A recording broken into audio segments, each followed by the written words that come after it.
Hello, and welcome back to Quest for Glory 1, where we are playing as the Thief character. Done a little bit grinding off screen. Strength and fighting haven't done a ton of, but stealth, lockpicks, throwing, climbing, did a lot of work there. Climbing by doing the tree and climbing over by the rocks. Pick locks. Obviously, you saw my failure there, but we just practiced a little bit with the healer's hut at night, where all you do is practice. You can't actually get in there. So let's continue on. We'll do a little bit more story here. Why don't we keep sneaking for now? And let's see. You don't want to do that. Baking paste is more appropriate for enjoying this majestic beauty of the scene. Okay. So yeah, we do have to make sure we come down onto this screen, but let's continue on. We wandered or snuck past a monster because we were so stealthy. That's always fun. Let's go back and... Oops. I didn't want to go south. I want to keep going over. We'll go see the Dryad. Drop off our seed here. Have you brought the seed? Yes. All right. And then she tells us about the ingredients for a potion to dispel an enchantment that has been causing a bit of a ruckus in the area. Take the magic acorn. A couple other items we'll collect here. I always do this even though we don't really need to. Grab some mushrooms from this circle. And we're going to head over and talk to the Meeps, who are my favorite characters that have almost nothing to do with anything and never come back. If I were to make a sixth one, they would absolutely be a major component. They live down in holes. The big thing we really need to talk to them about, can ask them about magic, and he'll give us a scroll, which obviously as a thief will be useless to us, but it would teach us detect magic. And one of the ingredients that the Dryad told us about was green fur. And luckily, this gentleman is kind enough to provide it to us with no real issue. Okay, let's carry on. How about we do our conversation with one wizard Erasmus? Get that taken care of. And then we can talk to Henry the Hermit as well. Sure, let's fight a goblin. Why not? Certainly have plenty of strength training we have yet to do.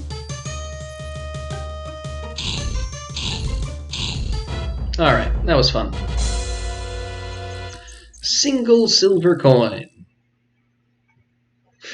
Let's go back to sneaking. Even though I think there's already a monster on the screen, so it may not be worthwhile, but whatever, it's fine.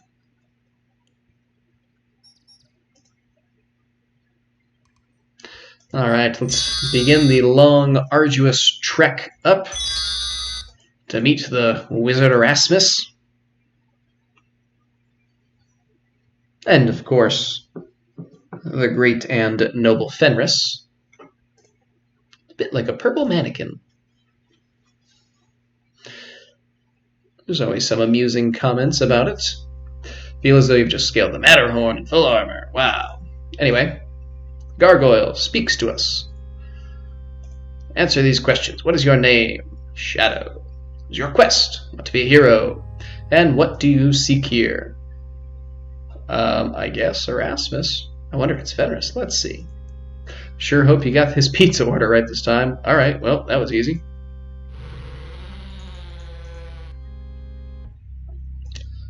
Yep, so we have to go straight upstairs. If we dally down here or try to touch anything else, they kick us out.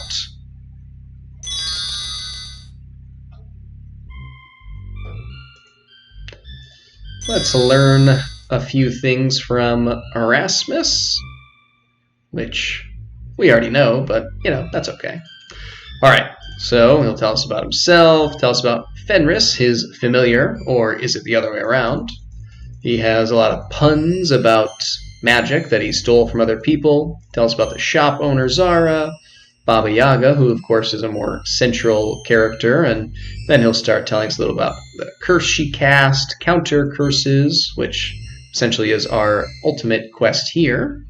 In addition to telling us about a magic mirror that he no longer knows where it is, but it has the ability to reflect curses back on the caster, which sounds like a useful item. Of course, Arana, a central figure throughout the entire series. He mentions, oh, we gotta wait for him to finish drinking. Though she has long since departed, she did cast a reasonably powerful protection spell over the town, which Erasmus tells us there are some places it missed. And then he explains a little bit about the difference between a spellcaster or a magic user or anything like that, which really is nonsensical. And finally, we have a reference to something that we will come across in the second game, which is being initiated at the Institute, but we'll come back to that next game. Anyway, we can ask a little bit about the Brigands. He tells us a joke. Mentions about their warlock and how he doesn't actually seem to be exceptionally powerful. And that's about it. We can also talk to Fenris, who will make some jokes at Erasmus's expense, as always, and that's about it. We've gotten all of our backstory and information that we need. I actually don't remember if he mentioned Henry the Hermit, but that's okay. He might have. And I hope he did, because we're going to go visit him right now. So we've done a nice circle around town. I need to go run screen lower? I do.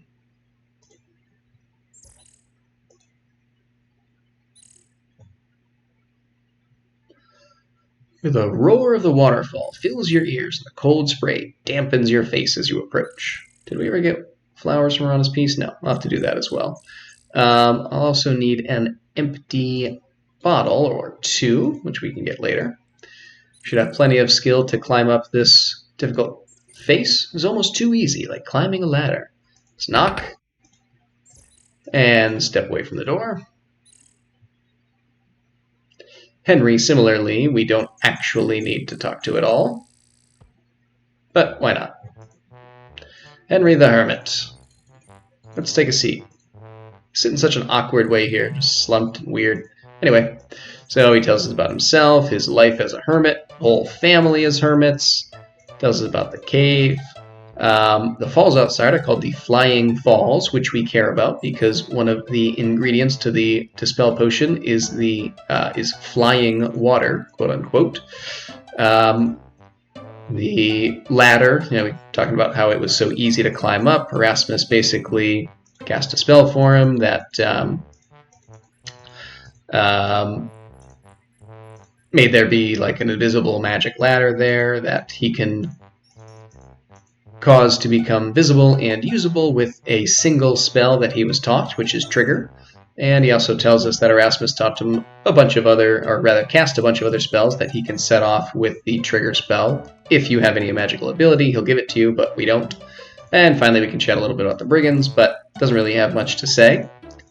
So let's move on from that. And then he also tells us a little bit more about that magic mirror, which he says he loaned to the Brigand Warlock.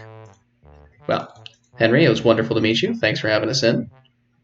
We will now depart. Climb down the ladder here. And let's move on. So, what do we want to do next? I think... what time is it? Mid-morning. Unless I'm mistaken, we haven't dealt with Browgie yet. So let's do that quickly. Yeah, we have the apple, so let's go see Browgie. Browgie is a frost giant who needs apples in order to make mead.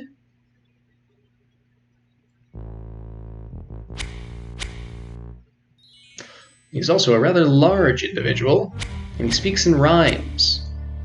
Tells about the Northlands, strike a bargain, that he wants fruit in order to make his mead, and he'll give us a gem, which is perfect, because we need a gem.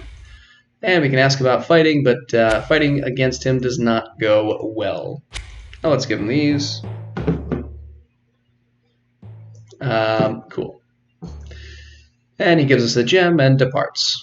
Now, even though we don't need to see her right now, we can go give... Oop. Yeah, let's see how we do against a brigand.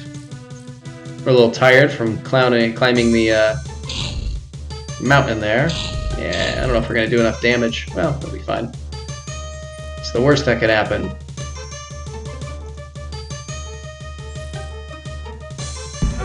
Ow, you hit me. That's rude. Yeah, I should probably just flee at this point. Clearly not going to win. Alright, we did our best. Let's run away. Good job. Now let's go back to sneaking. Yes, let's go and we will just give that gem to Bonehead at Baba Yaga's.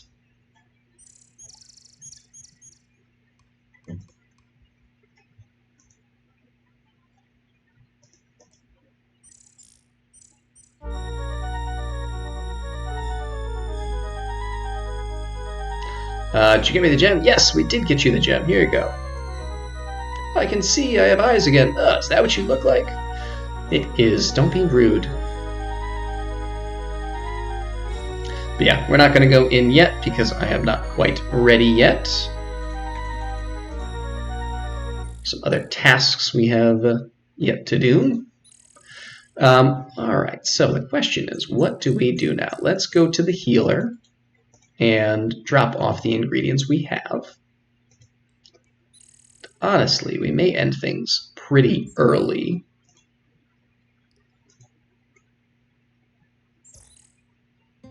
We'll see.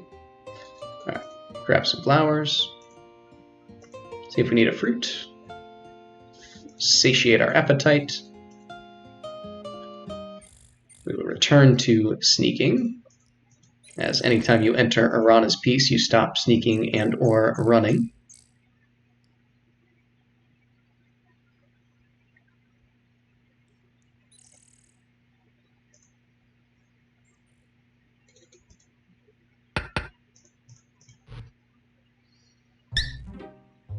So you tell her all about the Dryad and the fact that we helped her.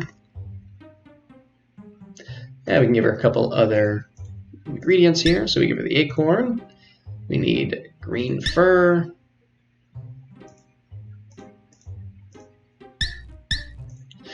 And we need flowers from Arana's piece.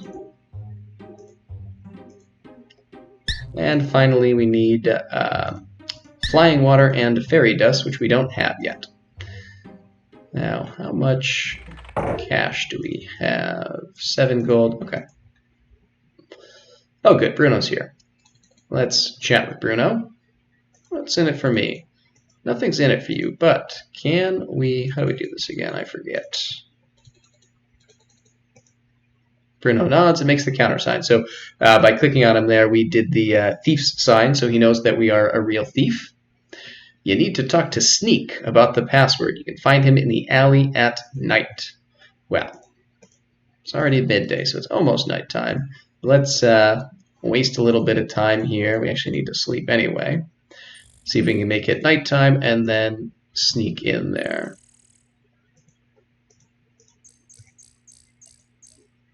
You know what I can do, actually? Assuming it's not too late.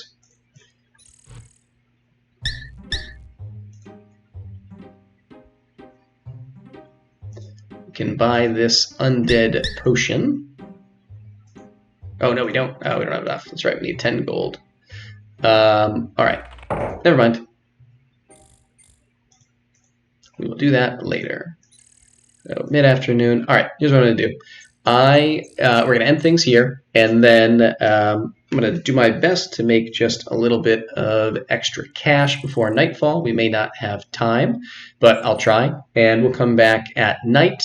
And we're going to get involved in some thiefy activities. But till then, see ya.